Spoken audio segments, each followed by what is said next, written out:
How to become millionaire / rich. Well, Chintu की तरह लाखों लोग हर महीने गूगल या यूट्यूब पर सर्च करते हैं अमीर कैसे बने, पर कितने लोग असल में अमीर बन पाते हैं? 1 या 0.5% लोग। आखिर क्यों अमीर बनना इतना टफ है? क्या डिफरेंस है इन लाखों में और इन 1% अमीर लोगों में? भाई, उनके बाप के पास बहुत पैसा है। वेल, आई एग्री, लेकिन ये गलत है। असल फर्क उनके दिमाग में है। एक रिच माइंडसेट पर्सन किसी भी सिचुएशन में खुद को बेहतर बनाने का रास्ता ढूंढ ही लेता है, पर पुअर माइंडसेट वाले सिर्फ सोचते रह जाते हैं। जैसे 50% पुअर माइंडसेट वाले लोग अब तक वीडियो को छोड़ चुके होंगे क्योंकि वो सच सुनने के लायक नहीं है। वो सिर्फ शॉर्टकट्स ढूंढते हैं पैसे कमाने के लिए, जिसके कारण उनका टाइम और मनी दोनों बर्बाद होता है। पर इस वीडियो में आपको पुअर माइंडसेट और रिच माइंडसेट के बीच 7 ऐसी मोस्ट इंपॉर्टेंट डिफरेंसेस बताऊंगा, जिसे अगर आप अपनी लाइफ में इंप्लीमेंट करते हो तो आई प्रॉमिस कुछ साल बाद आप इस वीडियो के नीचे कमेंट करोगे, ब्रो आई डिड इट। अगर इस चैलेंज को एक्सेप्ट करना चाहते हो तो कमेंट करो, challenge accepted. Number 1, create your reality. Poor mindset वाले लोग हमेशा सोचते हैं उनकी जिंदगी ऐसी क्यों है। वो हमेशा विक्टिम माइंडसेट में रहते हैं और सोचते हैं वो अनलकी है, इसलिए उनकी जिंदगी हमेशा ऐसी ही रहेगी। पर उनको पता नहीं है कि ये थॉट्स ही हमारी रियलिटी को क्रिएट कर सकती है। अगर आप सोचेंगे कि आप गरीब हो तो जिंदगी में आपको गरीबी ही मिलता है। अगर आप अमीर बनना चाहते हो तो ये जरूरी है कि आप यकीन करो कि आप अपनी जिंदगी की स्टीयरिंग व्हील संभाले हुए हो और आप अपनी जिंदगी की हर लम्हे को खुद बना सकते हो, खासकर अपनी फाइनेंशियल लाइफ को। Number 2, the value of education. Rich और पुअर मेंटालिटी के बीच एक और बड़ा फर्क यह है कि रिच लोग नॉलेज की अहमियत जानते हैं। उनको पता है कि असली शिक्षा तो स्कूल के बाद ही शुरू होता है, इसलिए वो हमेशा इन्वेस्टिंग, पर्सनल डेवलपमेंट और नए नए स्किल्स के बारे में पढ़ते रहते हैं। इसलिए ही वो लाइफ में कॉन्स्टेंटली ग्रो करते हैं। पर गरीब सोच वाले लोग शिक्षा का महत्व समझ नहीं पाते। उनको लगता है कि स्कूल या कॉलेज के बाद उनका पढ़ाई लिखाई हो गया है, और अगर वो कुछ सीखना भी चाहें तो सिर्फ शॉर्टकट्स ढूंढते हैं। इसलिए ही ज्यादातर पुअर मेंटालिटी वाले लोग ही इन गेट रिच स्कैम्स में फंसते हैं। Number 3, the value of time.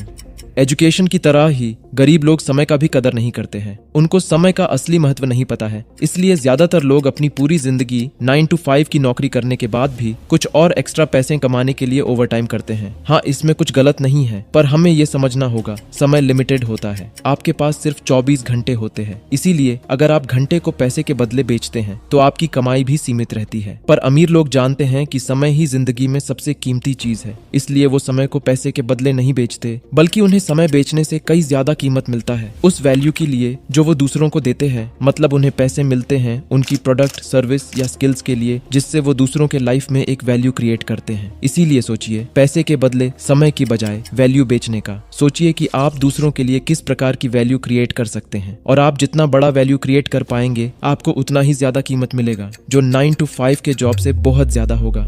Number 4, avoiding problems.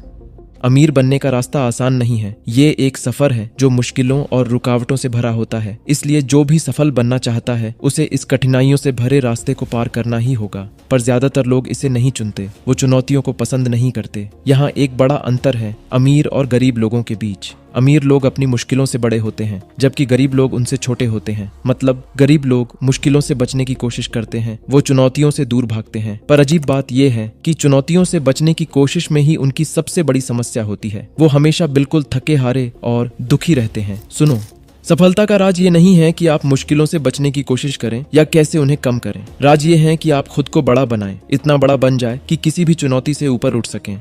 यार, इम्पोर्टेंट बात ये नहीं है कि प्रॉब्लम कितनी बड़ी है, इम्पोर्टेंट बात यह है कि आप कितने बड़े हो। और सच्चाई ये है कि इन मुश्किलों और रुकावटों का सामना करके ही आप बड़े हो सकते हो। इसलिए ही रिच माइंडसेट वाले लोग मुश्किलों से नहीं बचते, उनसे नहीं भागते। अमीर लोग फाइनेंशियल वॉरियर्स होते हैं, और जब उन्हें किसी चुनौतियों का सामना करना पड़ता है तो वो कहते हैं। Number 5, play for win.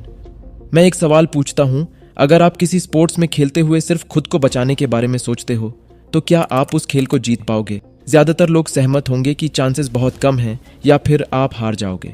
लेकिन यही वो तरीका है जिससे पुअर माइंडसेट वाले लोग जिंदगी जीते हैं। उनका प्राइमरी गोल हमेशा सर्वाइवल और सिक्योरिटी तक ही सीमित रहती है, पर अमीर लोगों का गोल हमेशा बेहतर से बेहतर बनने का होता है। गरीब लोगों का बड़ा लक्ष्य होता है बस बिल्स समय पर भरने के लिए कुछ पैसा होना। वो कहते तो हैं फाइनेंशियल फ्रीडम, लेकिन उनका असली इरादा है बस इतना कमाना कि वो अच्छे से सर्वाइव कर सके। आप ये हमेशा याद रखना, आपको वही मिलता है जो आप सच में पाने का इरादा रखते हैं। Number 6, risk taking. Poor mindset वाले लोग रिस्क लेने से डरते हैं, इसलिए वो हमेशा एक सेफ एंड सिक्योर जॉब ढूंढते हैं। लेकिन अमीर लोग रिस्क टेकर होते हैं। वो हमेशा अपनी नॉलेज, वेल्थ और लाइफ को बेहतर बनाने के लिए अपॉर्चुनिटी ढूंढते रहते हैं और इसी नॉलेज के कारण वो कैलकुलेटेड रिस्क लेते हैं। उन्हें अनसर्टेनिटी से कभी डर नहीं लगता और उन्हें पता होता है सफलता पाने के लिए आपको अपने कंफर्ट जोन से बाहर निकलना ही होगा। Number 7, positive mindset.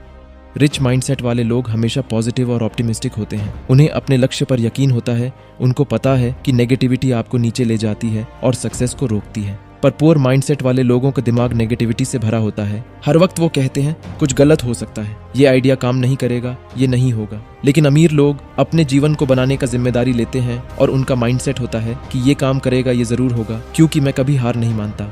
तो आप भी अगर लाइफ में सक्सेस पाना चाहते हो तो इन 7 डिफरेंस को जरूर याद रखना। पर इन 7 बातों को आप तभी लाइफ में अच्छे से इंप्लीमेंट कर पाओगे जब आप मेंटली स्ट्रांग बनोगे। तो आप भी अगर अपनी मेंटल स्ट्रेंथ को बढ़ाकर लाइफ की हर सक्सेस को अचीव करना चाहते हो तो इस वीडियो को देखो। Thanks for watching.